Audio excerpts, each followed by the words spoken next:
Selamat sejahtera pelajar. Hari ini merupakan sesi PTPR Kimia yang ke-13. Hari ini masuk tema kedua, kimia organik. Bab 2, sebatian karbon.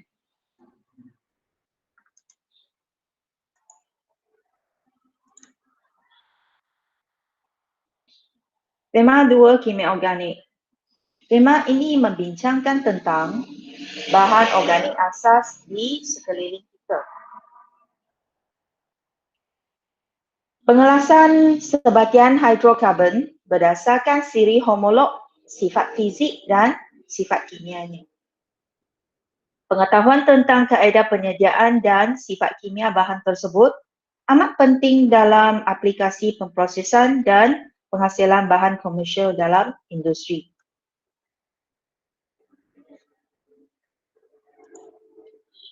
Dalam topik ini, anda belajar tentang siri homolog, sifat fizik dan sifat kimia bagi sebatian organik.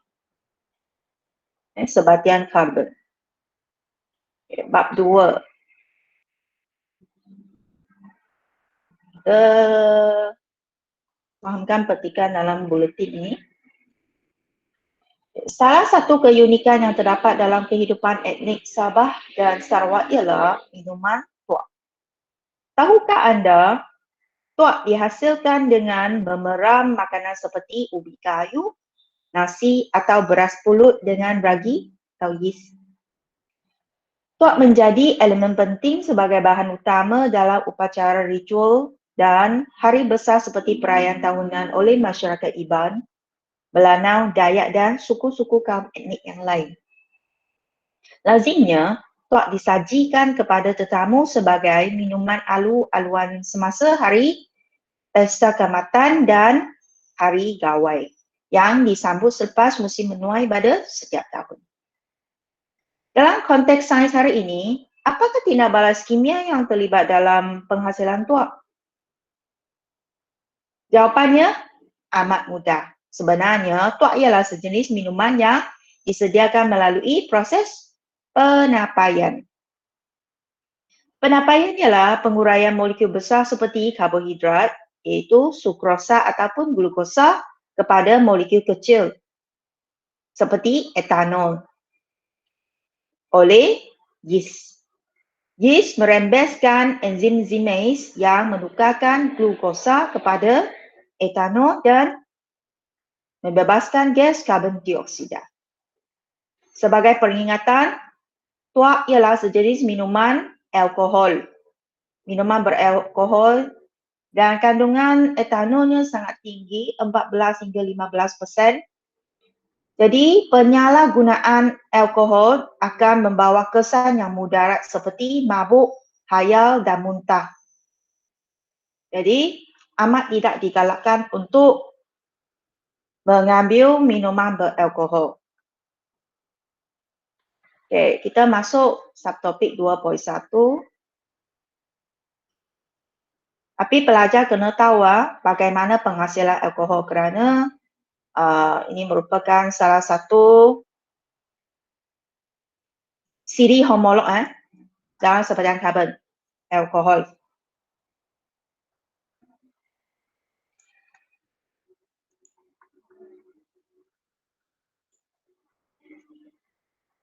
Jenis-jenis sebatian karbon.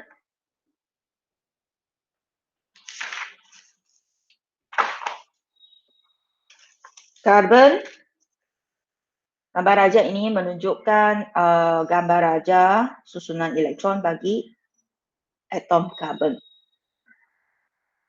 Jisim atom relatif 12, nombor proton 6. Karbon berpindah dari atmosfera ke organisma hidup di bumi dan kembali ke atmosfera.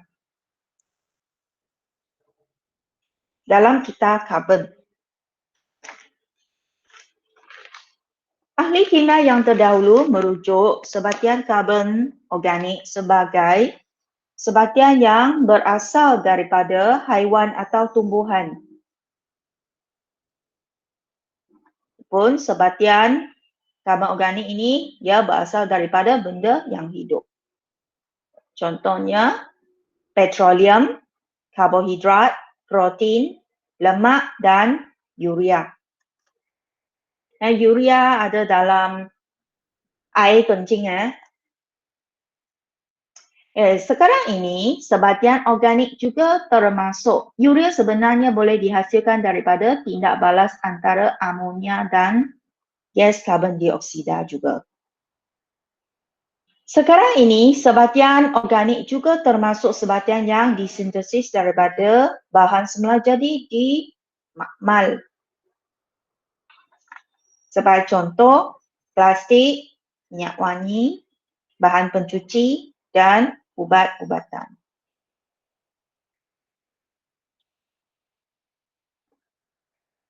Raja 21 menunjukkan kita karbon, terlihat.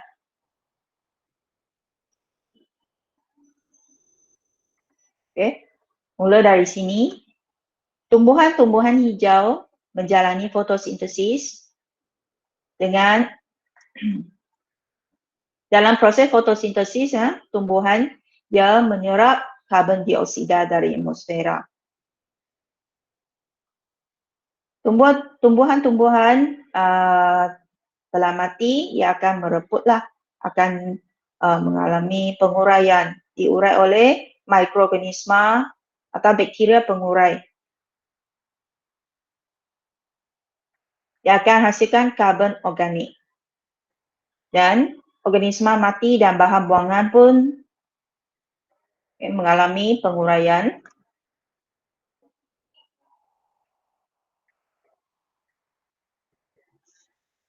Okay. Proses pereputan ataupun penguraian organisma mati akan membebaskan gas karbon dioksida. Pernafasan haiwan atau respirasi haiwan pun membebaskan gas karbon dioksida. Sekarang ini asap kilang dan kenderaan membebaskan gas karbon dioksida ke atmosfera juga. Melalui proses ini, disebabkan oleh jejak kaki karbon ini terlalu banyak. Maksudnya, lebih banyak aktiviti manusia dan juga proses semula jadi yang membebaskan gas karbon dioksida daripada yang menyerap. Maka kita haruslah memantau jejak kaki karbon kita, kurangkan semua aktiviti yang boleh meningkatkan pembebasan gas rumah hijau ke atmosfera. Contohnya kita harus jimatkanlah penggunaan tenaga jimat air. Dan kalau boleh kita gunalah kenderaan mod hijau. Kurangkan penggunaan kereta. Okay, kita tengok yang teks. Okay, ini dah. Okay.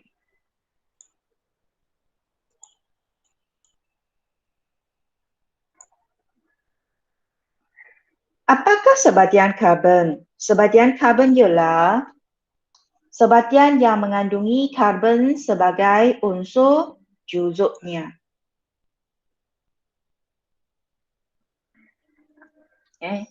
Ini menunjukkan satu gambar raja. Struktur bagi suatu molekul sebahagian karbon.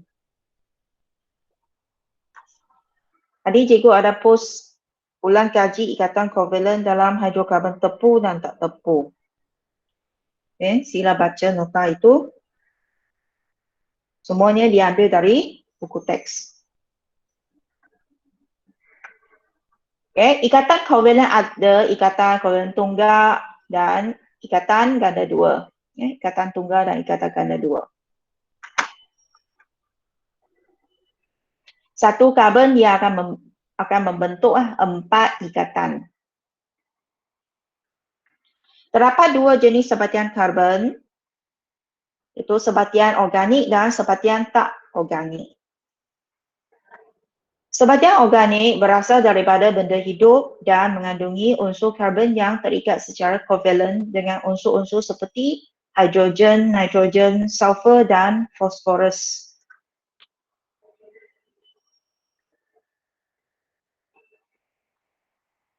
H, N, S dan P. Sebahagian tak organik ialah sebahagian yang berasal daripada benda bukan hidup. Seperti oksida karbon, sebahagian karbonat dan sebahagian sianida.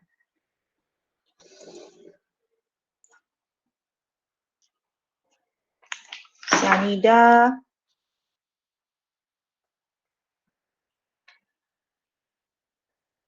ini ionnya Cn-1.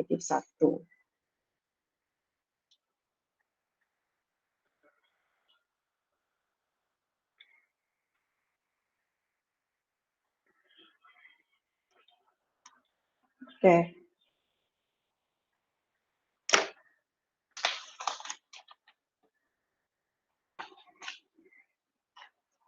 Dalam kehidupan seharian, organik mempunyai maksud yang berbeza. Makanan organik ditanam tanpa penggunaan racun serangga atau racun perosak, tanpa menggunakan bahan sintetik atau bahan kimia dan tidak diubah sesuai secara genetik. Non-GMO, non-genetically modified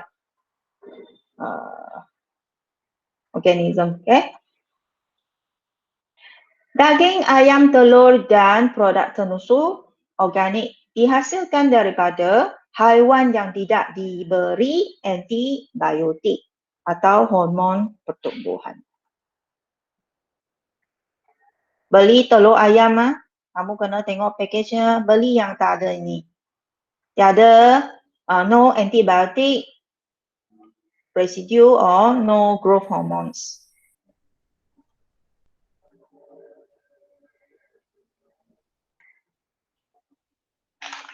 Hidrokarbon dan bukan hidrokarbon.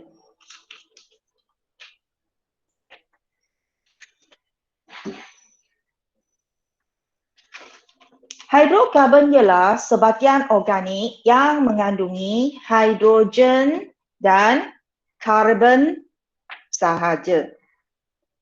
Daripada namanya, sebahagian organik yang mengandungi unsur hidrogen dan karbon sahaja.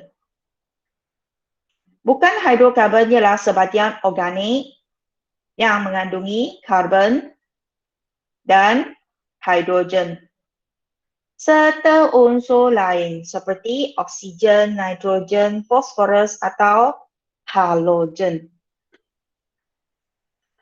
Selain CH, ia ada O, N, P ataupun ada halogen, klorin, bromin, atau iodine.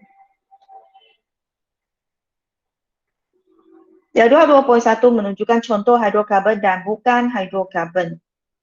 Sebahagian organik seperti protein terdiri daripada unsur karbon, hidrogen, nitrogen dan oksigen. Ia merupakan bukan hidrokarbon kerana ia ada unsur nitrogen dan oksigen selain karbon dan hidrogen. Petrol adalah hidrokarbon. Kerana petrol merupakan sebahagian organik yang hanya mengandungi unsur karbon dan hidrogen sahaja. Ganji bukan hidrokarbon, lemak ada oksigen, bukan hidrokarbon, gas asli hidrokarbon. Alkohol bukan hidrokarbon.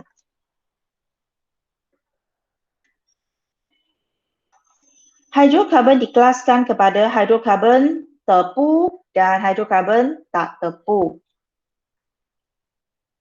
berdasarkan jenis ikatan kovalen. Hidrokarbon tepu ialah hidrokarbon yang mempunyai hanya ikatan tunggal antara atom karbon. Karbon-karbon single bond. Hidrokarbon tak tepu ialah hidrokarbon yang mempunyai sekurang-kurangnya satu ikatan ganda 2 atau ganda 3 antara atom karbon. Unsaturated hydrocarbon contains at least one double covalent bond or triple covalent bond between the carbon atoms.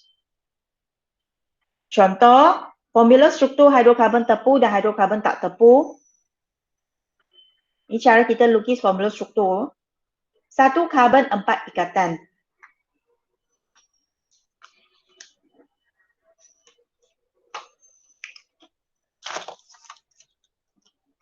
Bila lukis,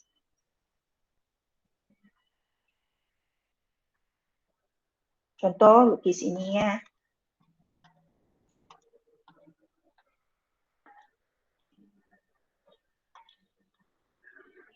Okay, bila kamu nak letak hidrogen, cara ini salah.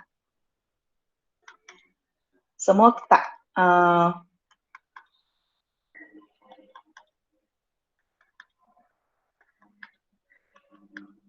mana? Okay, mana yang salah? Ini, ini dan ini. Kerana tak kena pada ikatan. Tak boleh ya. Kena lukis tepat.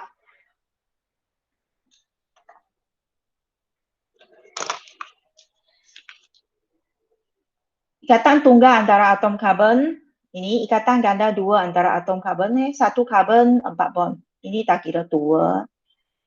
Ikatan ganda 3 antara atom karbon. Ada penamaan lah. Ini kita panggil propana. 3 panggil prop lah. 3 atom karbon. Ini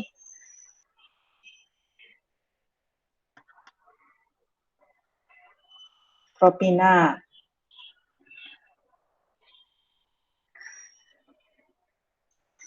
Ini ganda 3. Ini dulu tak ada dalam silibus ya. Nanti you akan belajar ni apuna, propuna. Edarkan kekeliruan, nanti you baru belajar. Sumber hidrokarbon. Sumber utama hidrokarbon ialah petroleum atau minyak mentah. Semua video yang dikongsi dalam grup kena ditonton. Semua sebenarnya dari buku teks. Penting.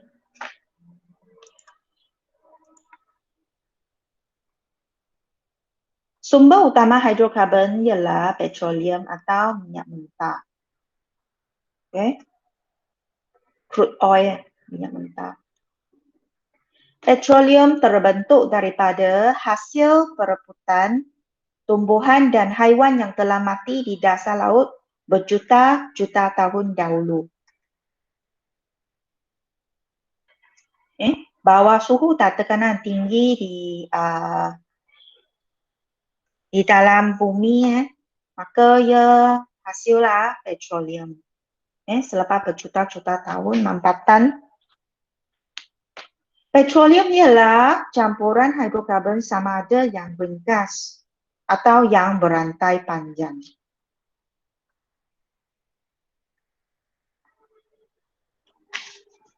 Petroleum tidak dapat digunakan sebelum diproses.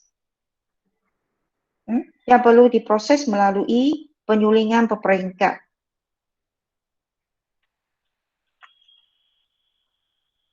Petroleum perlu diasingkan kepada pecahannya sebelum dapat digunakan melalui proses penapisan.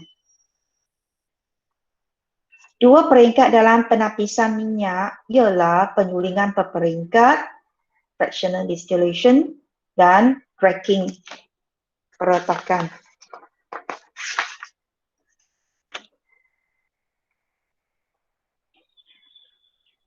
Penyulingan berperingkat.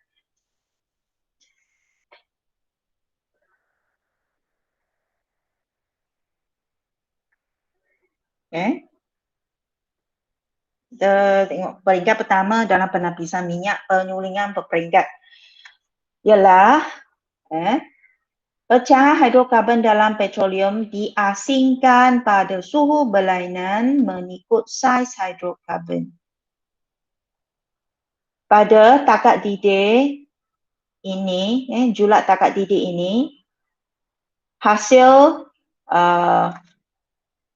ini yang dinamakan ini akan disuling keluar melalui penyulingan. Dia berperingkat lah, kerana pada setiap peringkat julat takat didih yang tertentu akan hasilnya hasil sulingan yang berlainan.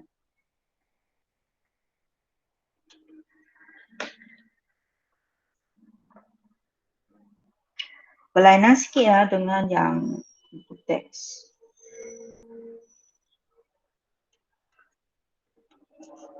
Peretakan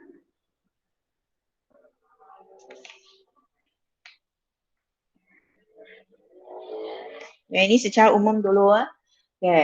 Peretakan bermaksud hidrokarbon berantai panjang dipecahkan kepada molekul yang lebih kecil pada suhu tinggi dan bermangking.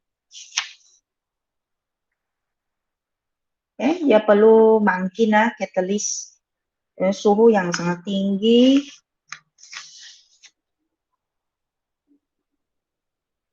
Mungkin tak mention berapa.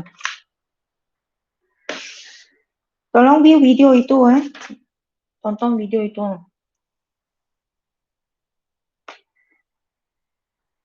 Penyulingan berperingkat. Semasa proses penyulingan berperingkat, petroleum dipanaskan dan dialirkan ke menara memeringkat.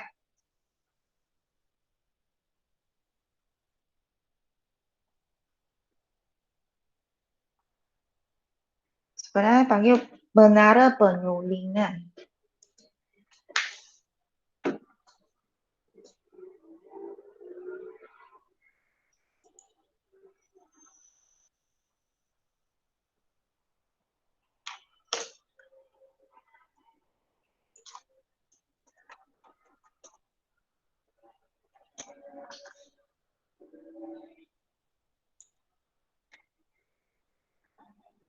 Ni menara penyulingan. Pecahan dalam petroleum dapat diasingkan kerana setiap pecahan hidrokarbon mempunyai takat didih yang tersendiri.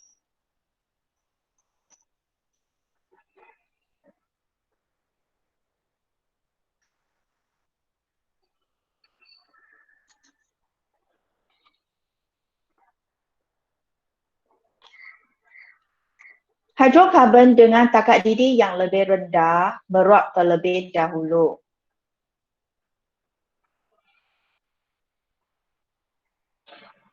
Naik ke bahagian atas menara lalu dikondensasikan dan diasingkan. Gas disejukkan jadi cecair. Dia akan diasingkanlah, disuling keluar. Hidrokarbon dengan takat didih yang lebih tinggi akan terkumpul di bahagian bawah sebab ia lebih tumpat. Terkumpul di bahagian bawah menara dan dikondensasikan sebagai cecair.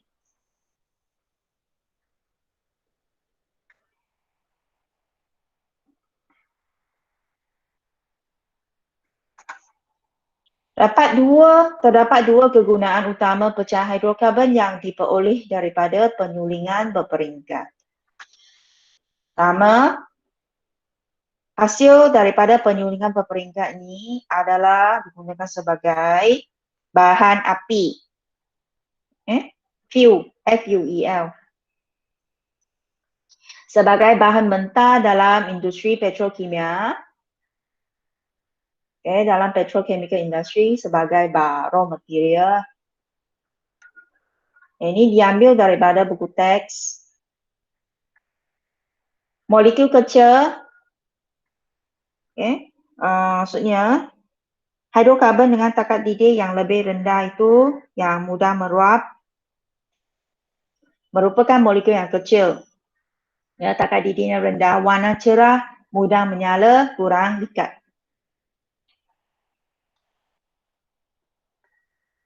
Likat contoh air banding dengan glue. Glue lebih likat. Gam lebih likat. Kalau air saja, dia tak likat.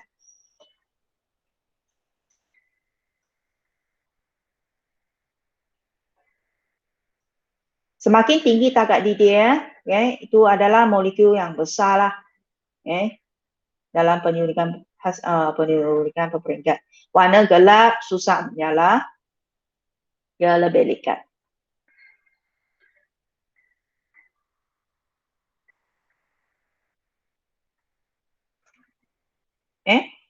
Pada suhu kurang daripada 40 darjah Celsius, gas petroleum akan disuling, dihasilkan. Gas petroleum ialah gas memasak, gas tanah. Kemudian, bila didih sesuatu, takat didihnya dari rendah ke takat didih yang semakin tinggi. Hasil penyulingan berperingkat yang kedua, yang pada takat didih antara 40 hingga 75 darjah Celsius akan hasilnya petrol. Petrol ini semakin panjang rantainya, semakin besar molekulnya, nampak. Ini dari satu karbon hingga ke metana hingga ke butana kan. Ini propana hingga ke ada 9 karbon. Sorry, ini pen. 5 panggil PND. Hasil petrol sebagai bahan api kenderaan bermotor. Pada takat didih 75 hingga 150 darjah Celsius, hasil nafta. Nafta adalah sejenis bahan mentah industri petrokimia. Nanti saya Google kan, I send you baca lah apa itu nafta. Kerosin.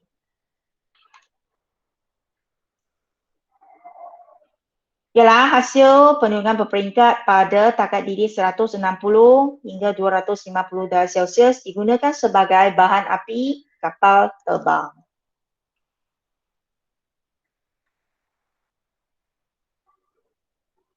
Pada takat didih 125 hingga 300 darjah Celsius, hasilnya minyak diesel sebagai bahan api kenderaan berat seperti bas dan lori. Pada takat didih 300 hingga 350, hasilnya minyak pelincir.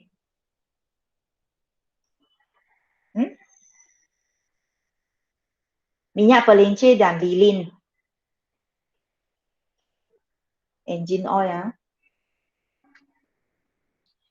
Minyak bahan api adalah hasil penyulingan berperingkat pada takat didih 350 hingga 500 darjah Celsius. Sebagai bahan api kapal dan stesen jana kuasa. Bitumen. Bitumen adalah bakinya. Lebih 500 darjah Celsius itu baki itulah yang hitam tu, sangat dekat. Adalah digunakan untuk menurak jalan raya.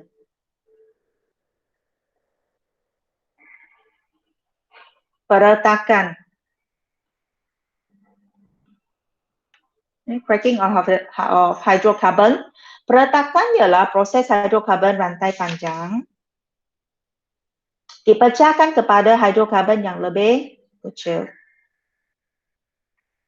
Dalam proses peretakan, pecahan hidrokarbon molekul besar dipanaskan pada suhu dan tekanan tinggi. Makin campuran aluminium oksida dan silikon 4 oksida biasanya digunakan untuk meningkatkan kadar tindak balas.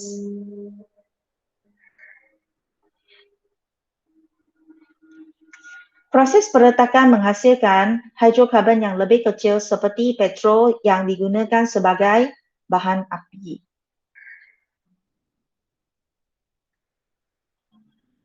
Hidrokarbon alkina dan alkana rantai lebih pendek yang digunakan sebagai bahan mentah dalam penghasilan polimer.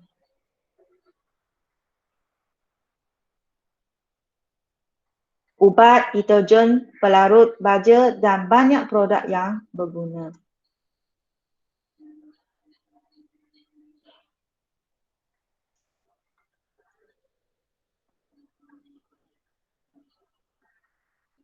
Jadi kamu belajar siri homolog, kamu akan belajar alkana, alkina.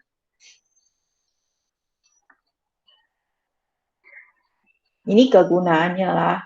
Okay.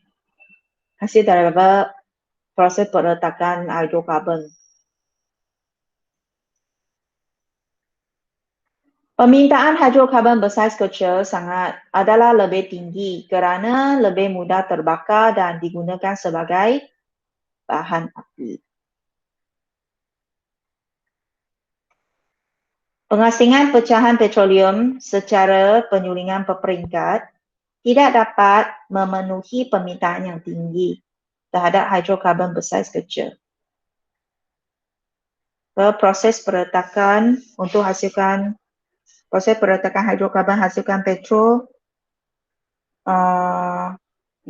digunakan secara meluas dalam industri petrokimia.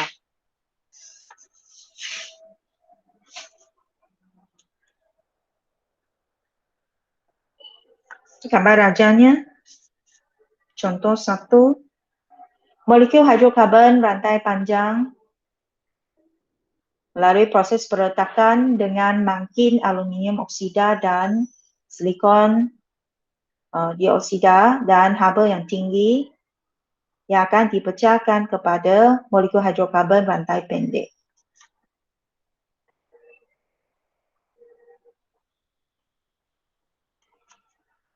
Contoh ilustrasi dari segi formula struktur.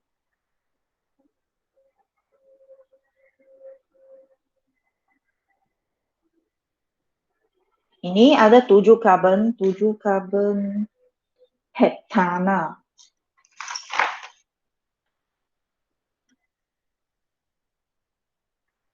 Sebab semua single bond kan. Jadi inilah alkana. Ada 7 hidrokarbon panggil heptana. Proses peretakan heptana ini menyebabkannya dipecahkan kepada hidrokarbon yang rantai yang lebih pendek. Hasil etina dan pentana. Kalau ina maksud ada double bond. Ana single bond. Ini persamaan kimianya. Contoh ketiga, rantai panjang dekana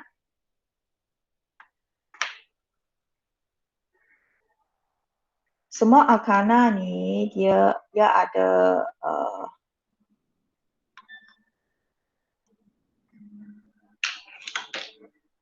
formula AMA, general formula CnH2n tambah 2. Kalau bilangan atom karbon 10, H22 lah. Okay. Dekana ini melalui proses peretakan dipecahkan kepada pentina dan hidrogen, gas hidrogen. Kalau ina, ini ialah alkina. Jadi homolog alkina. Formula AM, general formula CnH2n. Ada 5 karbon.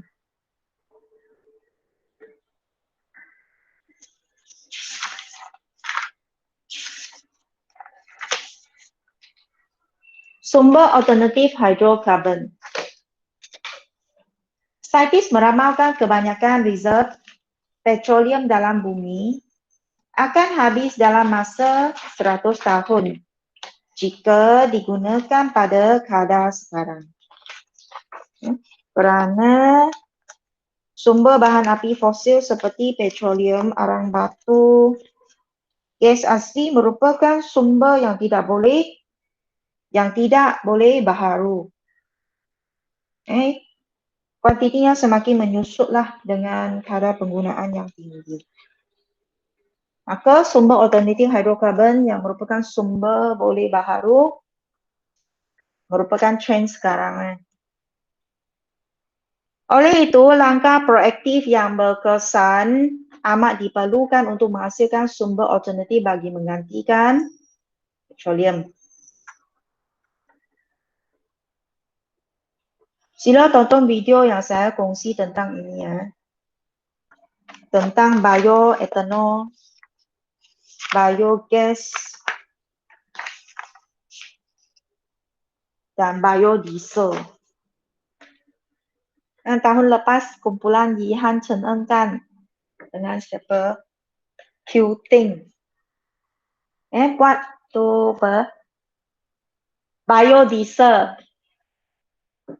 Haraplah kalau boleh kita boleh kumpul buat pameran itu akan diteruskan. Sumber alternatif hidrokarbon.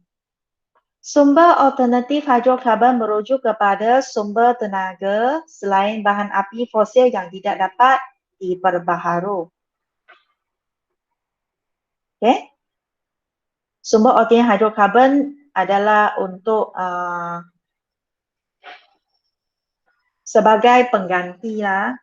Tak boleh mengganti 100%, tapi sebagai alternatif pada sumber bahan api fosil.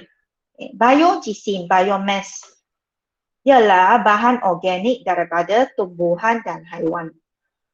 Biomass ini mungkin merupakan sisa pertanian. Contoh off-cut woods, kayu yang orang tak nak tu, contoh hujungnya orang tak nak, kayu balak dia punya itu tunggu kan, orang tak nak. So, dan sisa pertanian, tandan, kelapa sawit dan macam-macam lah. Dia punya sabut yang telah diekstrakkan minyaknya. Untuk buat apa? Dia boleh keringkan, boleh bakar lah. Dia boleh bakar, dia boleh panaskan air jadi steam kan. Maka boleh pusingkan dinamo untuk hasilkan tenaga elektrik. Ini caranya tenaga biojisim menghasilkan tenaga elektrik. Dan daripada haiwan. So haiwan ada apa? Dia punya najis haiwan lah. Dia boleh dimasukkan dalam satu tangki. Dia boleh hasilkan perebutan ini, boleh hasilkan gas metana. Gas metana itu bila dibakar, dia boleh panaskan air jadi steam pusing dinamo hasil elektrik. Biojisim mengandungi tenaga yang tersimpan daripada matahari. Dan tumbuh-tumbuhan yang menyerap karbon dioksida untuk semasa fotosintesis. Maka apabila dia mati, dia dibakar kan. Apabila dia mati, dia simpan ini. Tenaga, maksudnya kuantiti karbon yang dia serap melalui fotosintesis adalah kita kata lebih kurang sama dengan kuantiti yang karbon dioksida yang dia bebaskan apabila dia dibakar.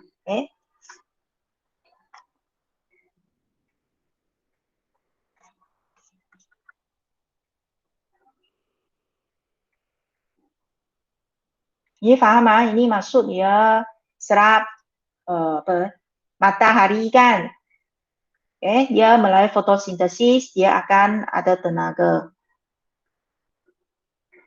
Semua benda yang kita makan ni untuk beri kita tenaga. Sumber alternatif hidrokarbon. Sumber alternatif ini ialah sumber yang diperbaharu. Contoh, sumber tenaga alternatif boleh dihasilkan melalui pelbagai proses kimia yang bersumberkan biojisim.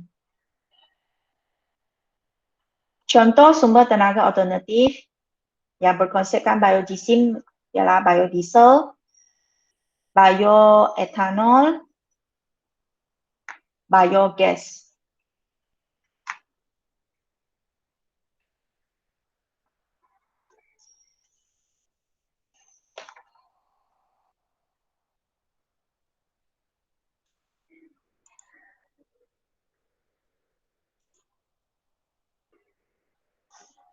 Video ada menjelaskan dengan lebih lanjut tentang bioetanol, biodiesel dan biogas. Okey, tak tengok tu. Saya pun belum tonton tu, okey. Ini buku teks baharu. Nanti saya akan lihat jugalah sama-sama tonton video itu. Jangan buat tak tahu kamu jangan skip Ada satu lagi belum bincang tu. Aktiviti makna 2A.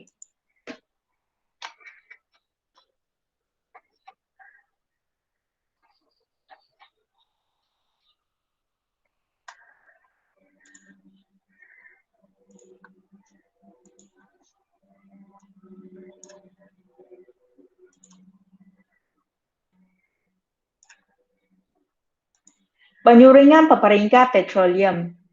Tujuan untuk mengkaji penyulingan peringkat petroleum, bahan petroleum dan kapas,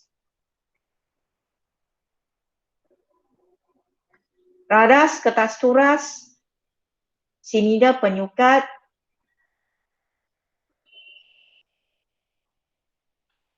kaki retot,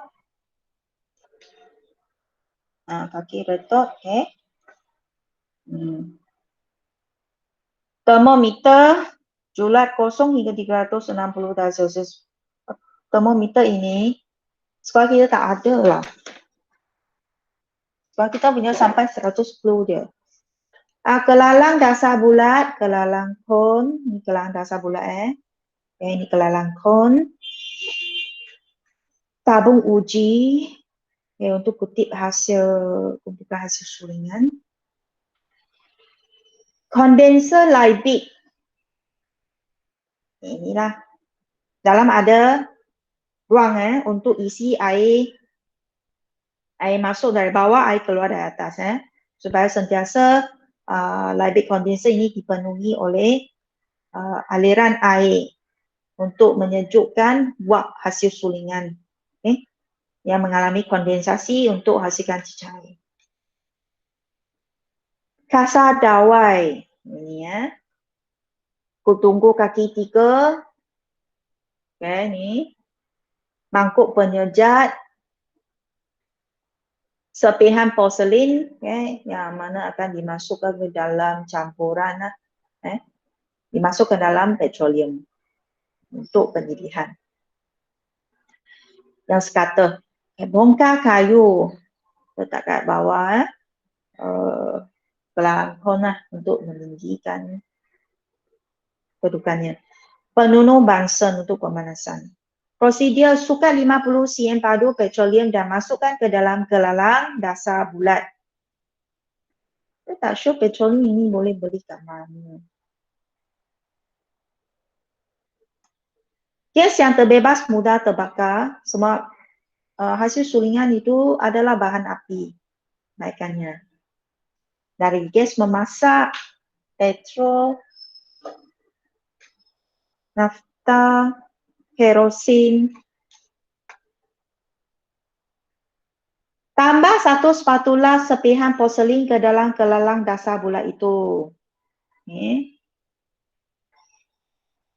Susun darah seperti yang ditunjukkan dalam Raja 2.4. Raja ini adalah raja penyulingan. Masa PD3 sudah belajar ini. Radas penyulingan. Bila kamu nak asingkan campuran air dan petrol, alkohol, campuran air dan alkohol, guna cara ini juga. Pada 78 darjah Celsius, yang merupakan takar didih etanol akan disuling keluar. Dan tinggal tu air je lah. Air sahaja dalam dasar pelang dasar bulat. 4. Panaskan petroleum secara perlahan-lahan dan kumpulkan 4 pecahan petroleum di dalam 4 tabung uji perasingan pada julak suhu 30 hingga 80 darjah Celsius. Itu akan hasilkan campuran gas, petroleum dan petrol. 80 hingga 120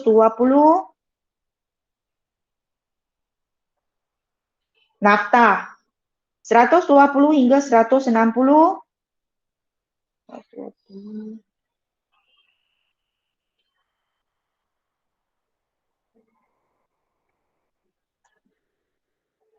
sama dengan yang tu darjah 2.2. 160 hingga 200. Sebenarnya dia nak you bandingkan tu warna je, bukan nak you tahu itu hasilnya apa. Okay? Sebenarnya hasil tu dah ada campuran lah, bukan tuling.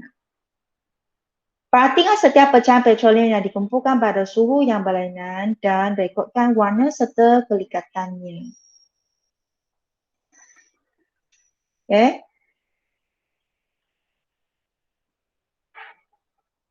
Letakkan sedikit kapas ke dalam mangkuk penyejat. Titiskan berapa titik pecahan petroleum yang dikumpul di dalam tabung uji pada kapas di dalam mangkuk penyejat. Bakar kapas itu dan perhatikan warna nyalaan serta kuantiti jelaga dengan meletakkan kertas turas di atas nyalaan.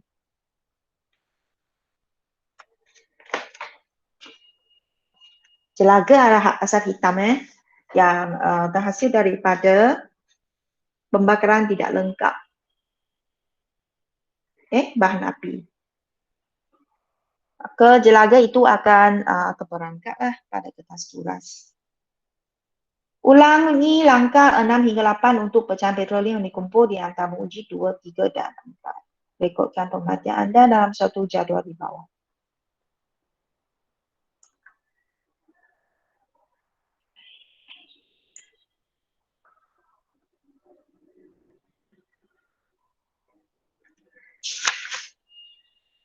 Siapa ada beli buku rujukan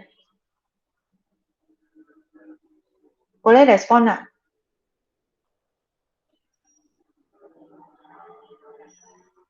Tak ada tak?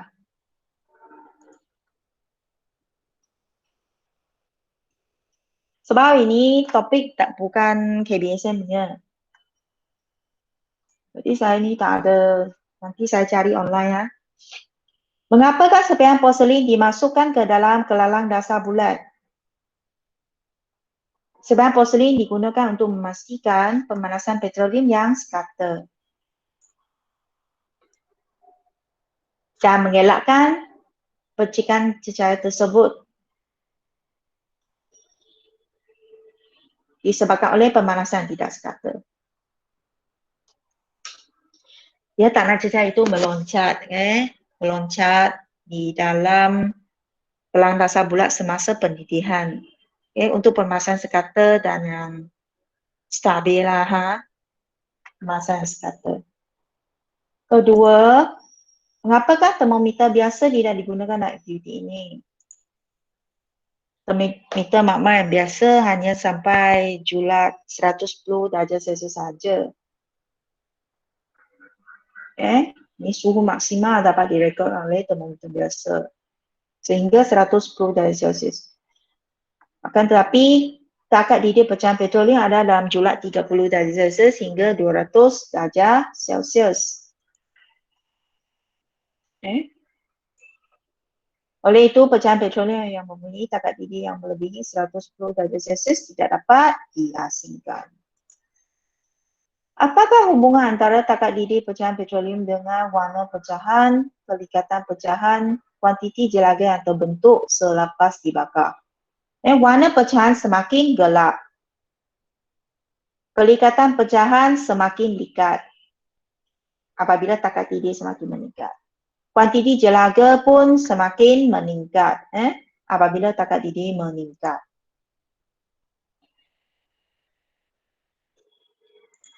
Pecahan percuma manakah paling mudah terbakar? Pecahan satulah yang mempunyai takat didik yang rendah. Ia ada kaitan dengan kelikatannya.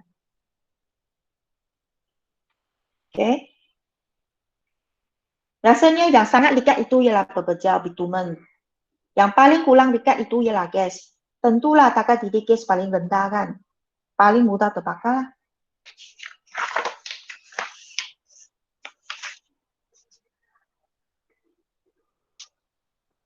Nanti cikgu googlekan tuh jawapan keputusan ini.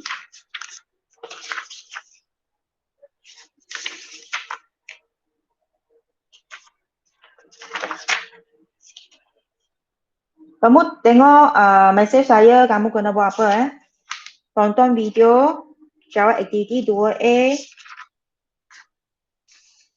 aktiviti Mama 2A, uji diri 2.1.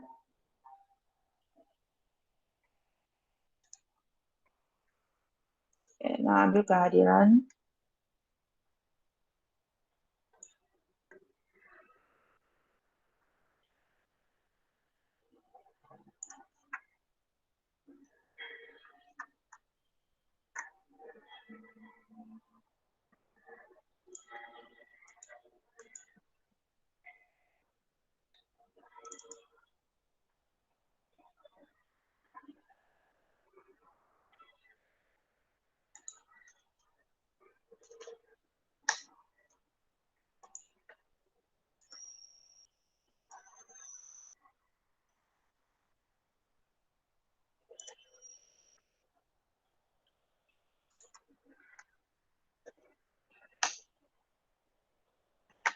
Cikgu akan mula menanda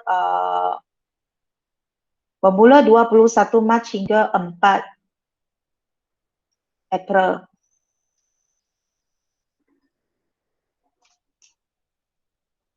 Maksud 21 Mac hari itu tak ada PDBR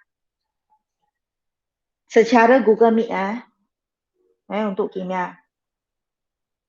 Saya akan bagi kamu tugasan modul. Pak muka surat bab 1 punya hingga apa yang diajar dalam bab 2.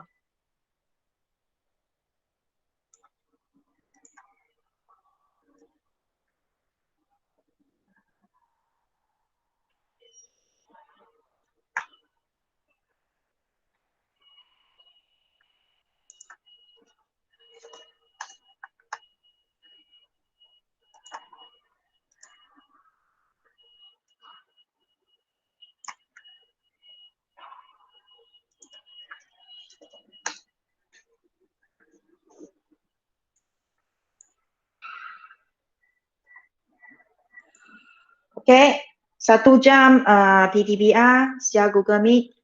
Nanti cikgu sharekan video Google Meet bagi pelajar yang tak dapat join. Okey, sila tonton video itulah. Terima kasih saya ucapkan. Kita jumpa lagi. Bye.